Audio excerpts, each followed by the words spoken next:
ओम श्री साई नाथाय नमः। साई सच्चरित्र अध्याय 26।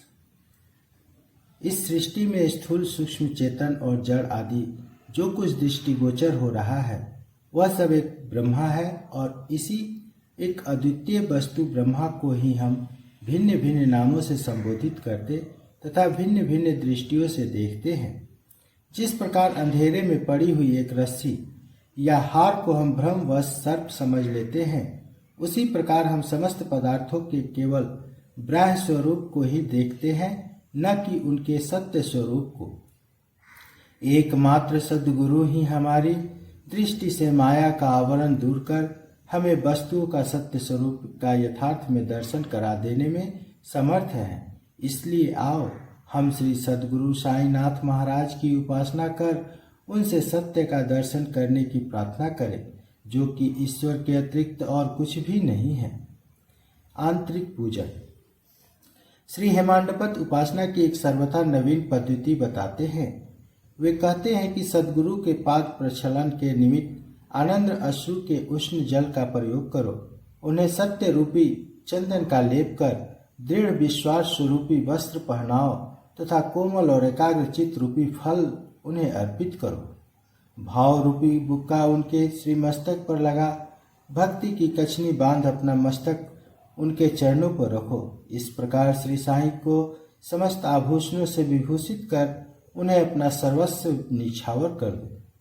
उष्णता दूर करने के लिए भाव की सदा चंवर डुलाओ। इस प्रकार आनंददायक पूजन कर उनसे प्रार्थना करो। हे प्रभु साईं, हमारी प्रवृत्ति यंत्रमुखी बना दो, सत्य और असत्य का विवेक दो तथा सांसारिक पदार्थों से आसक्ति दूर कर हमें आत्मानुभूति प्रदान करो। हम अपनी काया और प्राण आपके ही श्री चरणों में अर्पित करते हैं। हे प्रभु साईं, मेरे नेत्रों को तुम अपने नेत्र बना लो ताकि हमें सुख और दुख का अनुभव ही न हो। हे साईं, मेरे शरीर और मन को तुम अपनी इच्छा अनुकूल चलने दो तथा मेरे चंचल मन को अपने चरणों की शीतल छाया में विश्राम करने दो। अब हम इस अध्याय की कथाओं की ओर आते हैं। भक्त पंत। एक समय एक भक्त जिनका नाम पंत था, जो एक अन्य सद्गुरु के शिष्य थे, उन्हें शिरडी पधारने का सौभाग्य प्राप्त हुआ। उनकी शिरडी आने की इच्छा तो न थी, परंतु मेरे मन कछु और विधाता की कछु और वाली कहावत चरितार्थ हुई। वे रेल द्वारा यात्रा कर रहे थे, जहां उनके बहुत से मित्र व संबंधियों से अचानक ही भेंट हो गई, जो कि शिरडी यात्रा को ही जा रहे थे। उन लोगों ने उनसे शिरडी तक साथ साथ चलने का प्रस्ताव किया। पंत का यह प्रस्ताव अस्वीकार न कर सके। तब वे सब लोग बंबई में उतरे और पंत विरार में उतर अपने सद्गुरु से शिरडी प्रस्थान करने की अनुमति लेकर तथा आवश्यक खर्च आदि का प्रबंध कर सब लोगों के साथ रवाना हो गए। वे प्रातः काल वहां पहुंच गए और लगभग 11 बजे मस्जिद को गए, जहां पूजनार्थ भक्तों का एकत्रित समुदाय देख सबको अति प्रसन्नता हुई। परंतु पंत को अचानक ही मूर्छा आ गई और वे बेसुध होकर वहीं गिर पड़े। तब सब लोग भयभीत होकर उन्हें स्वस्थ करने के समस्त उपचार करने लगे। बाबा की कृपा से और मस्तक पर जल के छींटे देने से वे स्वस्थ हो गए और ऐसे उठ बैठे जैसे कि कोई नींद से जगा हो। त्रिकालज्ञ बाबा ने यह सब जानकर कि यह अन्य गुरु का शिष्य है, उन्हें अभयदान देकर उनके गुरु में ही उनकी विश्वास की दृढ़ता करते हुए कहा कि कैसे भी आओ, परंतु भूलो नहीं, अपने ही स्तंभ को दृढ़तापूर्वक पकड़कर सदैव स्थिर हो उनसे अभिन्नता प्राप्त करो। पंत तुरंत इन शब्दों का आशय समझ गए और उन्हें उसी समय अपने सद्गुरु की स्मृति हुई। उन्हें बाबा ने इस अनुग्रह की जीवन पर स्मृति बनी रही। श्री हरिश्चंद्र पितले। बंबई में एक श्री हरिश्चंद्र पितले नामक सद्गृहस्थ थे। उनका पुत्र मिर्गी रोग से पीड़ित था। उन्होंने अनेक प्रकार की देशी व विदेशी चिकित्साएं कराई, परंतु उनसे कोई लाभ न हुआ। अब केवल यही उपाय शेष रह गया था कि किसी संत के चरण कमलों की शरण ली जाए। 15वें अध्याय में बतलाया जा चुका है कि श्री दास गणु के समुद्र कीर्तन से श्री साईं बाबा की कीर्ति बंबई में अधिक फैल चुकी थी। पितले ने भी सन 1910 में उनका कीर्तन सुना और उन्हें ज्ञात हुआ कि साईं बाबा की केवल कर स्पर्श तथा दृष्टि मात्र से ही असाध्य रोग समूल नष्ट हो जाते हैं। तब उनके मन में भी श्री साईं बाबा के शुभ दर्शन की तीव्र इच्छा जागृत हुई।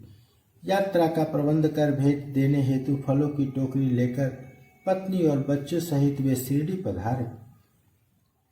मस्जिद पहुंचकर उन्होंने चरण वंदना की तथा अपने रोगी पुत्र को उनके श्री चरणों में डाल दिया। बाबा की दृष्टि उस पर पड़ते ही उसमें एक विचित्र परिवर्तन हो गया। बच्चे ने आंखें फेर दी और बेसुध होकर गिर पड़ा।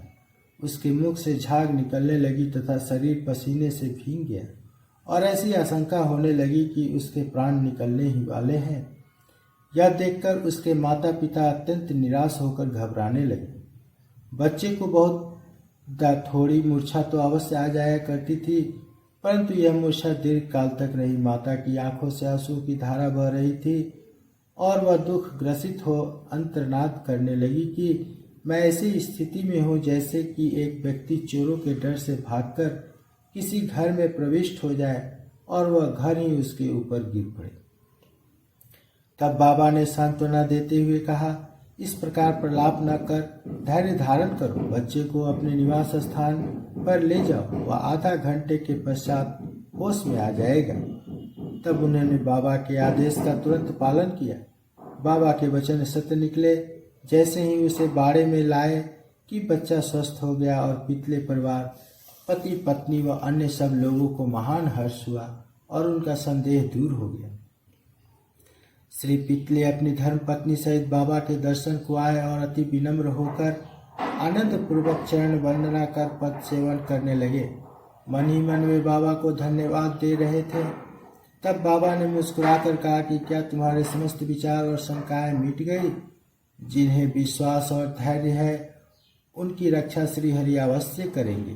श्री पितले एक धनाढ्य व्यक्ति थे, इसलिए उन्होंने अधिक मात्रा में मिठाइयाँ बांटी और उत्तम फल तथा पान बीड़े बाबा को भेंट किए।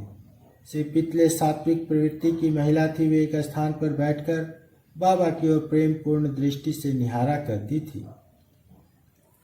उनकी आंखों से प्रसन्नता के आंसू गिरते थे। उनका मृदु और सरल स्वभाव देखकर बाबा अति प्रसन्न हुए। ईश्वर के समान ही संत भी भक्तों के अधीन है। जो उनकी शरण में जाकर उनका अन्य भाव से पूजन करते हैं, उनकी रक्षा संत करते हैं।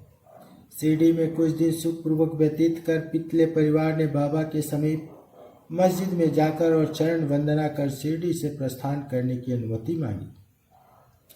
बाबा ने उन्हें उदी देकर आशीर्वाद दिया। पितले को पास बुलाकर वह कहने लगे, बापू, मैंने तुम्हें 2 रुपये दिए थे और अब मैं तुम्हें 3 रुपये देता हूँ। इन्हें अपने पूजन गृह में रखकर नित्य उनका पूजन करो, इससे तुम्हारा कल्याण होगा। श्री पितले ने उन्हें प्रसाद स्वरूप ग्रहण कर बाबा को पुनः साष्टांग प्रणाम किया तथा आशीष के लिए प्रार्थना की। उन्हें ये विचार भी आया कि प्रथम अवसर होने के कारण मैं इसका अर्थ समझने में असमर्थ हूँ कि 2 रुपये मुझे पहले कब दिए थे। वे इस बात का स्पष्टीकरण चाहते थे, परंतु बाबा मौन ही रहे। बंबई पहुंचने पर उन्होंने अपनी वृद्ध माता को शिरडी की विस्तृत वार्ता सुनाई और उन 2 रुपयों की समस्या भी उनसे कही। उनकी माता को भी पहले पहल तो कुछ समझ में न आया, परंतु पूरी तरह विचार करने पर उन्हें एक पुरानी घटना की स्मृति आई जिसने यह समस्या हल कर दी। उनकी वृद्ध माता कहने लगी, जिस प्रकार तुम अपने पुत्र को लेकर श्री साईं बाबा के दर्शनार्थ गए थे, ठीक उसी प्रकार तुम्हें लेकर तुम्हारे पिता अनेक वर्षों पहले अक्लकोट महाराज के दर्शनार्थ गए थे।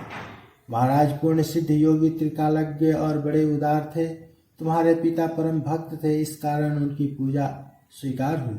तब महाराज ने उन्हें पूजनार्थ 2 रुपये दिए थे, जिनकी उन्होंने जीवन पर्यंत पूजा की। उनके पश्चात उनकी पूजा यथाविधि न हो सकी और वो रुपये कहीं खो गए। कुछ दिनों के उपरांत उनकी पूर्ण विस्मृति भी हो गई। तुम्हारा सौभाग्य है जो श्री अक्लकोट महाराज ने साई रूप में तुम्हें अपने कर्तव्यों और पूजन की स्मृति कराकर आपत्तियों से मुक्त कर दिया है।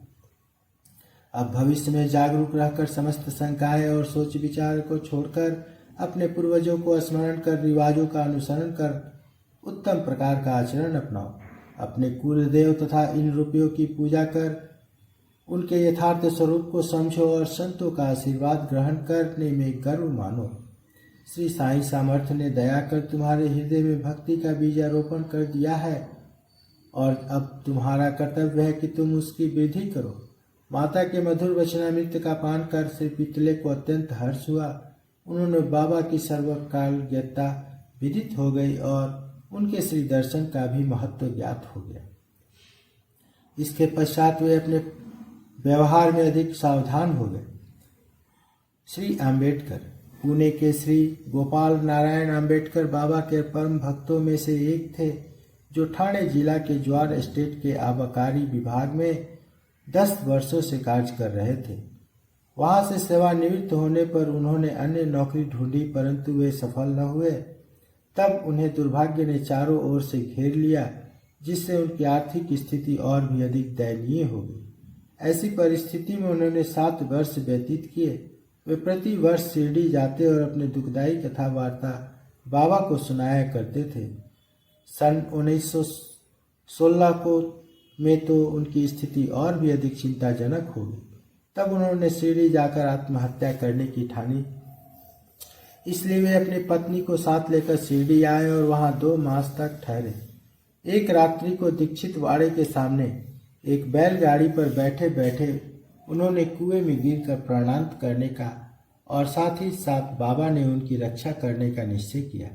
वहीं समीप ही एक भोजनालय के मालिक श्री सगुन मेरू नायक ठीक उसी समय बाहर आकर उनसे इस प्रकार वार्तालाप करने लगे कि क्या आपने कभी अक्लकोट महाराज की जीवनी पढ़ी है? शगुन से पुस्तक लेकर उन्होंने पढ़ना प्रारंभ कर दिया। पुस्तक पढ़ते पढ़ते वे एक ऐसी कथा पर पहुंचे जो इस प्रकार थी। श्री अक्लकोट महाराज के जीवन काल में एक व्यक्ति असाध्य रोग से पीड़ित था। जब वह किसी प्रकार भी कष्ट सह न सका तो वह बिल्कुल निराश हो गया और एक रात्रि को कुएं में कूद पड़ा। तत्क्षण ही महाराज वहां पहुंच गए और उन्होंने स्वयं अपने हाथों से उसे बाहर निकाला। वे उसे समझाने लगे कि तुम्हें अपने शुभ अशुभ कर्मों का फल अवश्य ही भोगना चाहिए। यदि भोग अपूर्ण रह गया तो पुनर्जन्म धारण करना पड़ेगा। इसलिए मृत्यु से यही श्रेयस्कर है कि कुछ काल तक उन्हें सहन कर पूर्व जन्मों के कर्मों का भोग समाप्त कर सदैव के लिए मुक्त हो जाओ। यह सामयिक और उपयुक्त कथा पढ़कर अम्बेडकर को महान आश्चर्य हुआ और वे द्रवित हो गए। यदि इस कथा द्वारा उन्हें बाबा का संकेत प्राप्त न होता तो अभी तक उनका प्राणांत ही हो गया होता। बाबा की व्यापकता और दयालुता देखकर उनका विश्वास दृढ़ हो गया और वे बाबा के परम भक्त बन गए। उनके पिता श्री अक्लकोट महाराज के शिष्य थे और बाबा की इच्छा भी उन्हें उन्हीं के पद चिन्हों का अनुसरण करने की थी। बाबा ने उन्हें आशीर्वाद दिया और तब उनका भाग्य चमक उठा। उन्होंने ज्योतिष शास्त्र के अध्ययन में निपुणता प्राप्त कर उसमें बहुत उन्नति कर ली और बहुत सा धन अर्जित करके अपना शेष जीवन सुख और शांति पूर्वक व्यतीत किया। श्री सद्गुरु साईनाथ पर नमस्तु। शुभ भवतु।